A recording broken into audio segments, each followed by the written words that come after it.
small business owners, why do we tend to go straight for the kill, straight for the offers, trying to sell?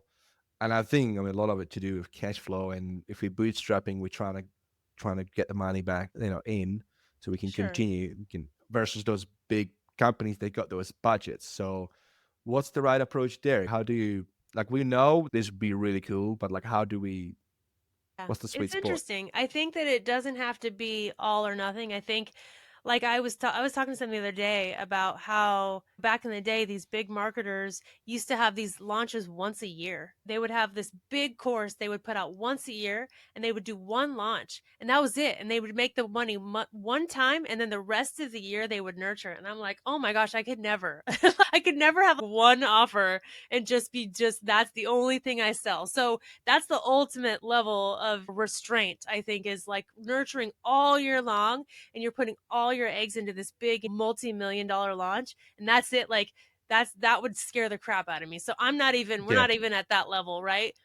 So we do have offers all the time. And not that we're trying to go for the quick kill, but I think from us, it's more about building the ecosystem because we have more customers that are return customers than our new customers. So, like every time, so we do this program twice a year called Launch Gorgeous, and we launch something together. We launch a funnel together in like anywhere between 6 weeks and 10 weeks, depending on what it is.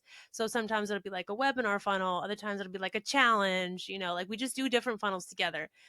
The majority of people that join that have already been in one or more. So we are getting more repeats. Like we'll have 75% of people who've already done it before, and then maybe 25% new people. It's something to think about of like building the ecosystem of offers. So it's not, so yes, you're launching all the time, or yes, you're getting the cash flow consistently, and you're not like fast feast or famine. You're not like up and down. So we're getting consistent. Like every month, we're very consistent. Like we know pretty much exactly how much we're going to make every month, which is pretty crazy in an industry like ours. We're so stable in that way. That's a really good thing because we have employees and people to pay and all that stuff. But because we're consistently, when we put out offers, pretty much all the people buy it. And so we're kind of consistently going. So, yes, we are always going for the sale, but it's more about building out the ecosystem and going deeper with the same people. So it's like we're thinking about, okay, they've learned this.